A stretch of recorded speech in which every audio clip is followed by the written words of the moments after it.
कराची वारे मूं वटि का शइ कोन हो। मूं पंहिंजो धीउ कढी आंदो त मैं ग़रीब यतीम बेवाह करण त धणी न साईं आहे। हाणे मुंहिंजो पियो आहे जो चङा चार तव्हां भाई आहियो, को महिरबानी कयो, मदद कयो। मथां पुट कोन्हनि, पुट बि कोन्हनि, विच बेवारसी आहे। मुंहिंजे आसा न मुड़ुस बि कोन्हेसि, बेवाह बेवाह। मां माउ हिकिड़ी जॾी आहियां सोभो जॾी लकड़ी में हलां थो, लकड़ी में हलां थो। मुंहिंजो हाणे हथनि मां वञे थो पियो। को मुड़ुसी कयो, भाई भोइयो मुंहिंजो डाकदार 5 लख घुरिया कराची वारे, कराची वारे 5 लख घुरिया। मां मोटायां थो त मूं वटि का शइ कोन हो।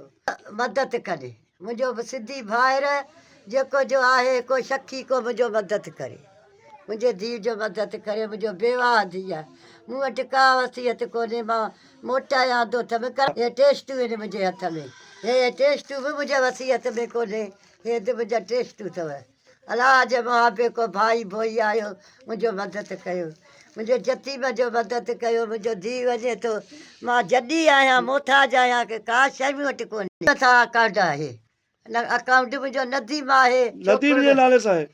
नदीम जे नाले सां आहे। नाज़रीन ही जेको आहे बेवा आहे, जंहिंखे पुट जो बि औलाद कोन्हे, हिनखे कराची जे निजी अस्पताल जे डॉक्टरनि कढी छॾियो आहे। हिन खां 5 लख रुपया हिन खां ऑपरेशन जा घुरिया अथनि। ट्यूमर हिनखे ॿुधायो वियो आहे, ट्यूमर। हिन जो मदद कयो, हिन जी ज़िंदगी बचायो। जेके बि देश ऐं परदेस वारा आहिनि, त हीअ मिसकीन वेचारी आहे, बेवा आहे। जी असीं मौजूदु आहियूं ॻोठु रामली कोसे में। ऐं हीअ अम्मा जो नालो छा आहे? इमामज़ादी।